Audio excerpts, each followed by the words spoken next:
Salut à tous, bienvenue sur ce nouvel épisode. Ça fait quelque temps que nous avons plus rien posté sur la chaîne. Ceci parce que nous avons vécu des semaines mouvementées, mais également nous nous sommes permis de partir en vacances 9 jours en Italie. Nous avons tout de même bien avancé à la maison. Normalement, dans le dernier épisode que nous avons posté mi-septembre, nous étions en train de vous expliquer que nous allions commencer avec la pose du carrelage dans tout le rez-de-chaussée. Et effectivement, nous avons terminé la pose du carrelage dans son entièreté, fait les joints et nous avons même entre-temps commencé en fait la pose de la cuisine. Oui, nous faisons tout nous-mêmes et nous avons d'ailleurs beaucoup de choses à vous expliquer. Quoi qu'il en soit, je vous laisse d'abord avec ces images où on vous montre donc la pose du carrelage. Je vous ai donc fait cette petite introduction pour que vous puissiez vous remémorer comment la maison elle était avant au niveau du rez-de-chaussée et de la cuisine. Je vous laisse profiter de l'épisode et à tout de suite.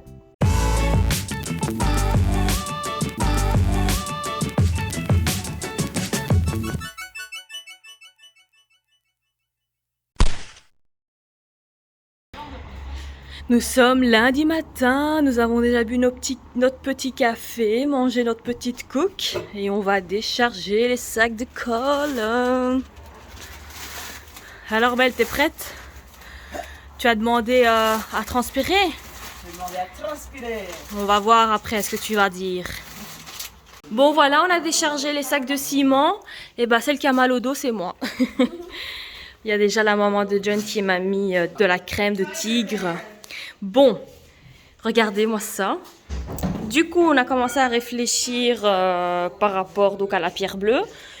Super, on a de la chance, ils l'ont de stock, ils ont la taille qu'il faut.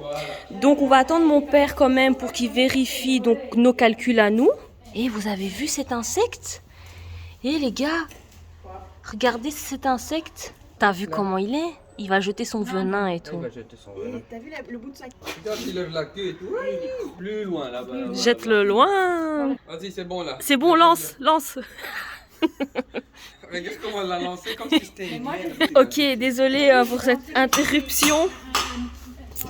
On s'est pris pour Ushuaïa Nature ici.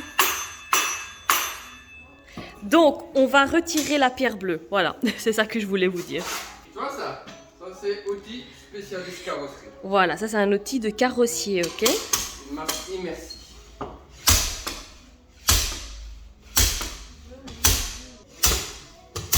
Mel, tu fais quoi?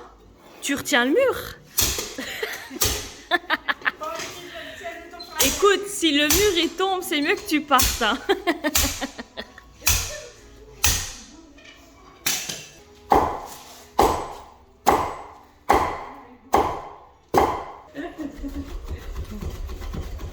Ça aussi, c'est spécialité carrossier mécanicien à pomper le truc là. Comment ça s'appelle? Le cric, voilà. Oh, le mur est rouge. Mélissa, si le mur il tombe, tu crois vraiment que tu vas faire quelque chose?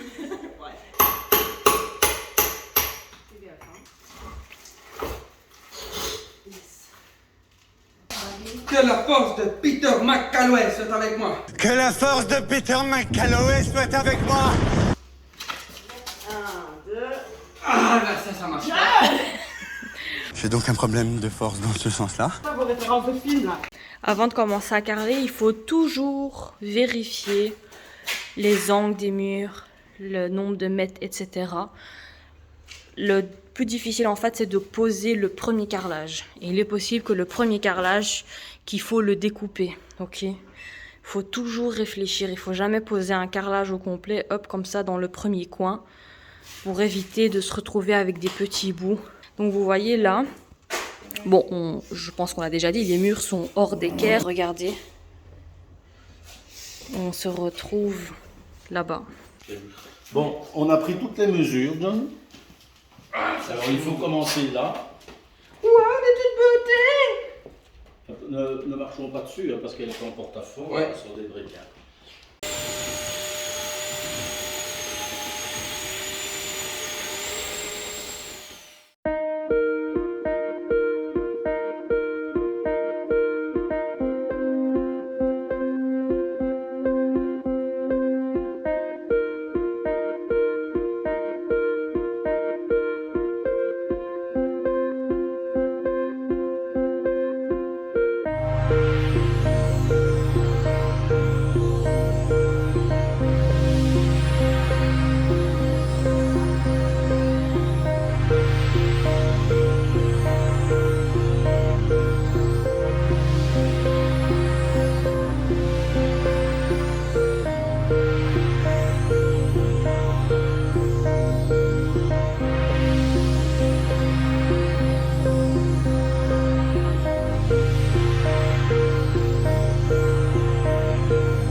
On a une vraie porte.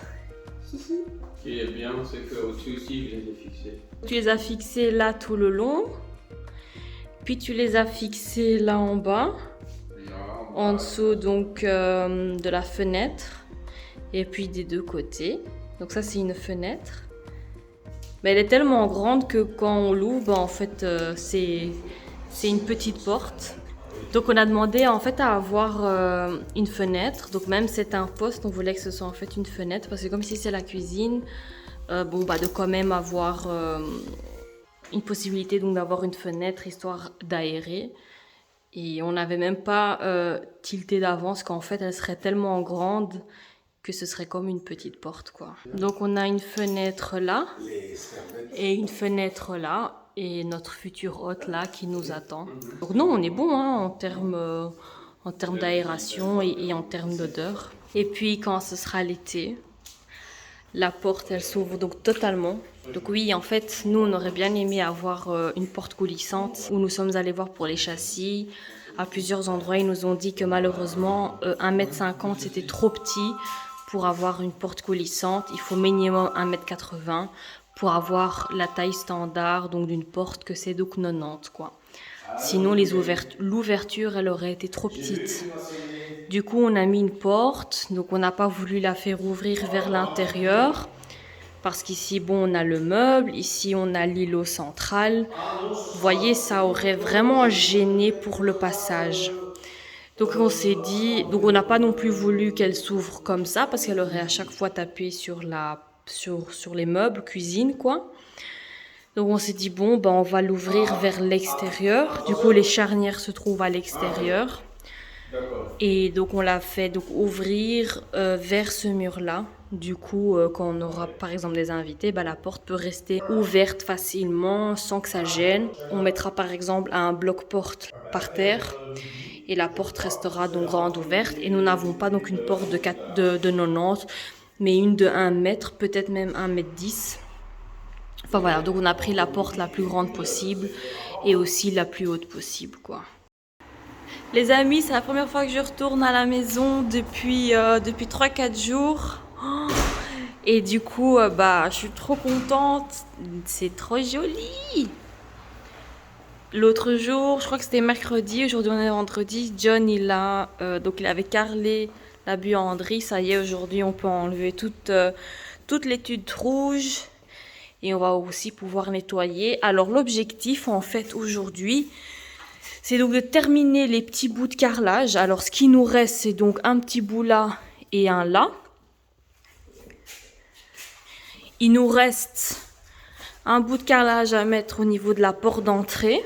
Et en fait, nous devons terminer ici le hall qui mène vers la toilette. On carrele aussi le mur ici de la toilette. Et je pense que ce sera tout. On carrelera juste cette partie-là et pas le reste. Carreler cette partie-là, c'est entre guillemets c'est la plus embêtante parce qu'on ne pourra plus aller à la toilette par la suite. En plus que pour carreler le mur de la toilette, il faut qu'on l'enlève. Donc bon, c'est pas grave. Aujourd'hui, on se retient. Après avoir fait cela, soit aujourd'hui, soit demain, on va venir mettre les joints partout. Et John, il avait fait un test ici. Regardez. On trouve que c'est pas mal, non? Le joint, il donnera toujours une teinte différente parce que le carrelage lui-même, il est différent à certains endroits. Là, c'est plus clair et là, c'est plus foncé. Donc, de toute façon, le joint, il sera pas toujours nickel pour dire qu'on a l'impression que c'est un seul et même sol, hein, vous voyez. Mais bon, franchement, c'est pas grave. Ce sera toujours mieux que des joints gris. Donc, nous sommes super contents. Moi, je suis déjà en train d'imaginer qu'on va venir mettre ici nos meubles. Enfin, moi, j'ai trop hâte. Johnny me dit non, c'est pas pour maintenant. Et aussi, parce que, excusez-moi, je vais dans tous les sens, mon père dit qu'aujourd'hui, il va s'occuper des plaintes. Alors, j'ai enlevé toutes les tuiles rouges ici de la buanderie. Entre-temps, c'est la fin de la journée. J'ai passé toute la journée à essayer de nettoyer les joints donc de la cuisine et salle à manger. Et en fait, pour vous expliquer un petit peu, regardez au loin, on peut voir qu'il y a plein de taches de colle, d'accord? Il y en a également dans les joints. Par exemple, ici, on voit... Non, je vais vous montrer un meilleur exemple. Regardez-moi ceci. Ça, c'est entre guillemets quelque chose qu'il faut vraiment éviter. Je sais qu'il y a des personnes qui vont nous dire « Oh, pourquoi vous n'avez pas utilisé des ventouses ?» Alors, nous, on s'était dit qu'on en achèterait. Et en fait, John a un collègue carreleur, enfin ancien carreleur.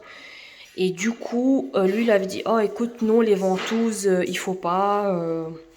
Vous allez quand même être à deux, ça va aller et tout. » Et en fait, le problème, c'est pas la ventouse, le fait qu'il y ait plein de colle. Le problème, c'est que comme la chape, elle était pas droite à 100%, en plus que bon, elle a été faite il y a déjà depuis 1 an. C'est normal qu'il y avait donc des irrégularités. Donc des fois, il devait ressoulever le carrelage, remettre de la colle où est-ce qu'il en manquait, par exemple, et le remettre. Du coup, ça faisait qu'il y avait d'office de la colle dans le joint. On essayait de nettoyer au maximum, mais c'est impossible de ne jamais avoir de la colle dans les joints. Du coup, regardez ce qu'on utilise pour enlever la colle entre les joints. Je sais, je pense qu'il y en a beaucoup qui vont nous dire « mais vous êtes des tarés ». Mais moi, j'avais dit à John, écoute John, faut pas utiliser une machine. Mais en fait, cette machine, elle vibre un tout petit peu. Il faut juste faire gaffe. Et encore, elle est même pas lourde. Enfin, je veux dire, donc moi, je viens de le faire. John, il avait fait salon, cuisine. Et moi, je me suis dit, bon, tu sais quoi, dans la buanderie, je vais faire uniquement la partie où est-ce qu'il y a les meubles. Même si je faisais un petit éclat, ça n'aurait pas été très grave, étant donné qu'il y a quand même les meubles qui vont venir par-dessus. Et du coup, moi, je pense que je n'ai fait aucun éclat.